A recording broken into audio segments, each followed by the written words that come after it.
അസ്സലാമു അലൈക്കും വറഹ്മത്തുള്ളാഹി. ഒരു നിമിഷം നിങ്ങൾ തിരക്കൊഴിയുമ്പോൾ വെറുതെ ഇങ്ങനെ സങ്കല്പിക്കണം. എന്തെന്നറിയോ? നമ്മുടെ മക്കള് ചോര ചിന്തി ചേതനയേറ്റ് കിടക്കുന്ന ഒരു രംഗം. എങ്ങനെയായിരിക്കും നമ്മളത് അനുഭവിക്കുക? എങ്ങനെയായിരിക്കും നമ്മളത് ഫേസ് ചെയ്യുക?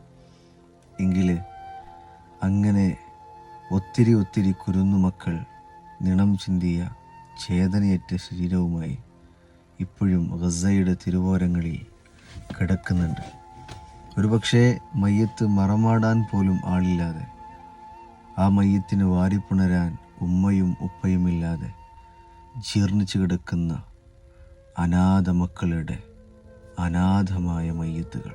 വല്ലപ്പോഴും കിട്ടുന്ന ഭക്ഷണപ്പൊതി വാങ്ങാൻ വരി നിൽക്കുന്ന ചെറിയ മക്കളെ എത്ര ലാഘവത്തോടെയാണ് ഇസ്രായേലിയൻ ശവത്തിനികൾ കൊന്നൊടുക്കുന്നത്.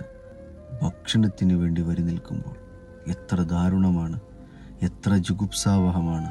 കൂടെയല്ല ജനിക്കുന്ന നേരത്തും കൂടെയല്ല മരിക്കുന്ന നേരത്തും മധ്യ ഇങ്ങനെ കാണുന്ന നേരത്ത് തമ്മിലടിക്കുന്നതെന്തിനു നാം വൃത. പൂന്താനത്തിൻ്റെ വരികളുടെ നേർസാക്ഷ്യമാണ് ഇന്ന് ഗസയിൽ നാം കണ്ടുകൊണ്ടിരിക്കുന്നത്. നാട് നീള പ്രതിഷേധം ഇരമ്പിക്കൊണ്ടിരിക്കുകയാണ്.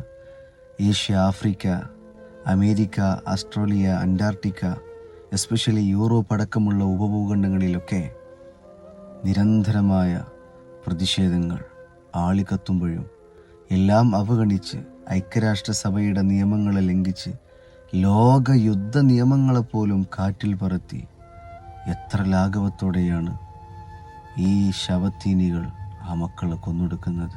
നമ്മളൊക്കെ അത്തരം പ്രവർത്തനങ്ങളും ദാരുണമായ ദിനരാത്രങ്ങളും കാണുമ്പോൾ ധർമ്മസങ്കടത്തിലാണ്. ദുഃഖവും വിഷമവും നമ്മെ അലട്ടുന്നുണ്ട്. പക്ഷേ ആ നാടും ജനതയും വലിയ ശുഭാപ്തി വിശ്വാസത്തിലും ശുഭപ്രതീക്ഷയിലുമാണ്. ഒരിക്കൽ പ്രപഞ്ചനാഥൻ ഇതിനൊരു പരിഹാരം കാണുമെന്ന് പ്രതീക്ഷ. This time too will pass. ഈ കാലവും കടന്നു പോകും. ഗസ പുഞ്ചിരിക്കും. ഖുദ്സ് മോചനം കാണും.